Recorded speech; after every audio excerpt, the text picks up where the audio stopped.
In our previous video, we covered the Battle of Kosovo in 1389 between the Ottoman Empire and a broad alliance of the Balkan peoples led by Serbia.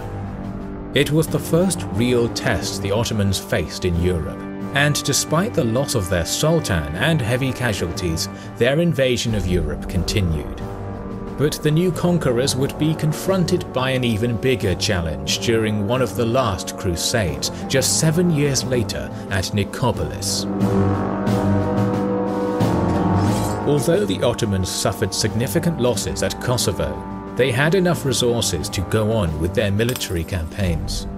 The new sultan, Bayezid I, married the daughter of the Prince of Moravian Serbia, Lazar, who died during the battle, and his son Stefan became the vassal of the Ottomans. At the same time, Stefan was recognized as the leader of Serbia and granted autonomy. With most of the Central Balkans firmly under his control, the Sultan attempted to conquer the southeast of Anatolia and moved his forces there.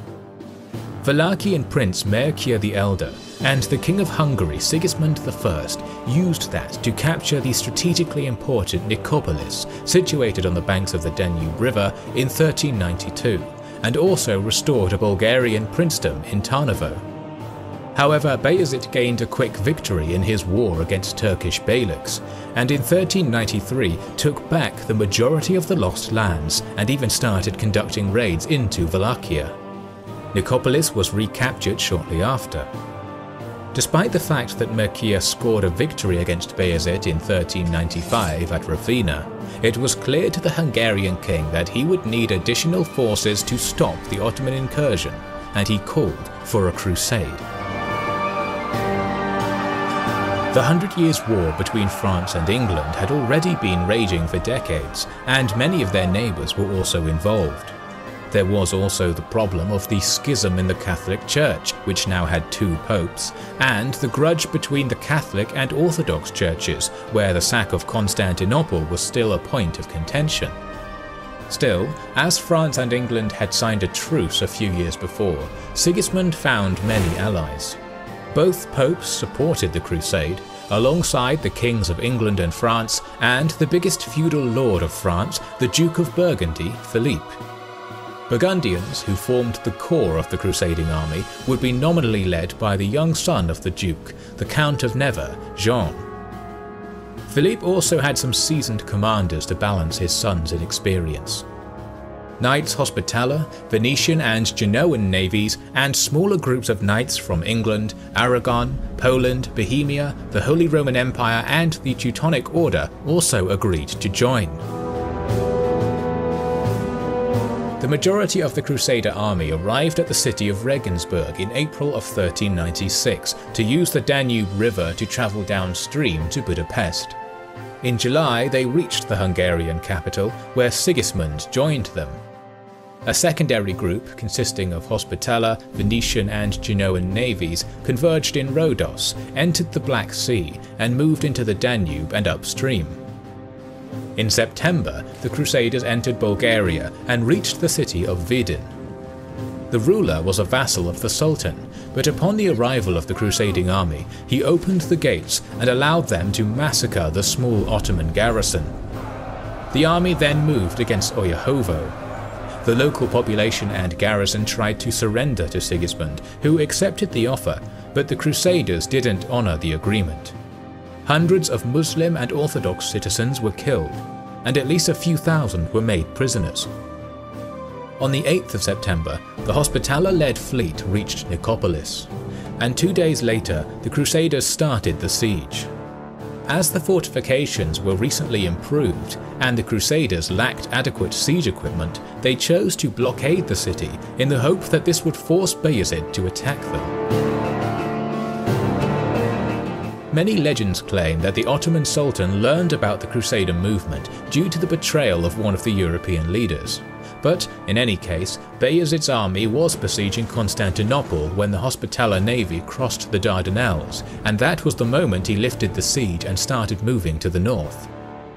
The Sultan sent a message to his main vassal and relative Stefan Lazarević to move towards Bulgaria at once. By the 24th of September, Bayezid and Stefan Lazarević were in the vicinity of Nicopolis.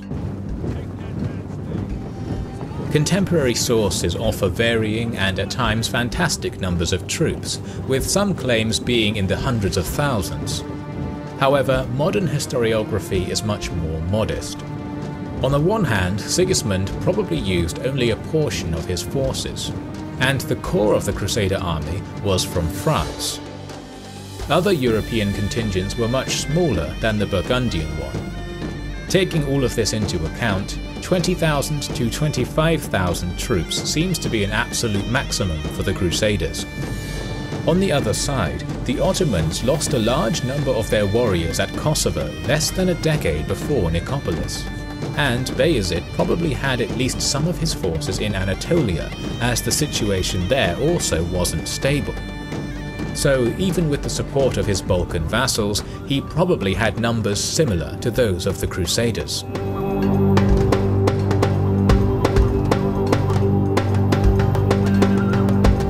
I see your courage, and I will demonstrate courage no less than yours. Behold, I will be like lightning during the battle. It is said that on the 24th of September, the Crusader forces were able to ambush a small group of enemy scouts and destroy it, which only made them more confident. They also executed the prisoners taken at the beginning of the war. There was no unity in their camp, and when Sigismund, who had more experience fighting Ottomans, offered a plan to use infantry for the initial attack, young French knights led by Jean protested, as they were sure that the king wanted to claim an easy victory. Sigismund failed to persuade the Frenchmen and implored them to attack slowly so his own troops could provide support. Regardless, on the 25th, the Burgundian Crusaders didn't wait and galloped into the attack. Bayezid placed his archers in the centre on the slope of a hill, with Akinji riders in front of them, in the hopes that his light cavalry would be able to provoke the Crusaders to move against the archers, who were also defended by stakes. Anatolian Sepahis were on the left, while Balkan Sepahis were on the right. In the second line, the Sultan had his Janissary Guard, the remainder of the Sepahi forces, and the Serbian cavalry of Stefan. The Burgundians saw the Akinjis and attacked what they thought was the main Ottoman force. However, the latter were much quicker and started drawing the Crusaders towards the centre while sending arrows their way. The Akinjis managed to evade the heavy cavalry charge and retreat to the flanks, while the Crusaders continued uphill, where they were met with another volley of missiles. Although the knights were in heavy panoply that arrows failed to penetrate, their horses were wounded and killed. It is said that at this point half of the Burgundians either lost their steeds or dismounted to remove the stakes. As this barricade was destroyed, the Crusaders attacked the Ottoman archers, who had almost no armour and very light melee weapons, so soon after the archers were routed and started retreating uphill. At this point, a smaller group of Sepahis moved to attack the Crusaders head-on, but withdrew shortly after the contact. Younger Crusaders were celebrating the victory and didn't listen to their more experienced counterparts, who advised to rest and wait for the remainder of the army. Jean and others were sure that they had won the day and just needed to pursue the Sultan in his retreat. So they continued moving uphill, and at this point were attacked by the Sepahis from the flanks and Bayezid and his guard from the front. The knights were now surrounded and formed a circle to defend themselves. This moment of the battle has multiple retellings, and we present the one supported by the majority of our sources. Burgundian forces were slowly melting away, and Sigismund, who had just reached the slope of the hill, tried to move and break the encirclement. However, his troops were attacked by the Akinjis and archers who retreated at the very beginning of the battle, and now the whole Crusader army was surrounded. Wallachian and Transylvanian units managed to break the encirclement, but then they retreated as their leader decided it was more prudent to save their troops. Still, this gave Sigismund some room, and he almost managed to turn the battle around. Unfortunately for him, Bayezid had one more fresh unit. Serbian knights commanded by Stefan were ordered forward to attack the left flank of the Crusader army. That caused a mass rout, and as Burgundian forces were either killed or taken prisoner, nothing was stopping the Sultan from using his lighter cavalry in pursuit of the enemy. Most of the Crusader army was destroyed. Ottoman sources claim that Bayezid was furious that the Crusaders murdered their hostages, and that for the first time in Ottoman history, the Sultan gave the order to kill his prisoners. At least a few thousand Crusaders were executed. The remainder were enslaved, and only a handful of noblemen were able to buy their freedom by paying a ransom. Thus ended one of the last Crusades. Seemingly no one was left to stop Bayezid's invasion of Central Europe, but soon he would face a threat from the east. Thanks for watching our documentary on the Battle of Nicopolis. Your support is appreciated. We would like to express our gratitude to our Patreon supporters who make the creation of these videos possible. Also, Patreon is the best way to suggest a new video, learn about our schedule, and so much more.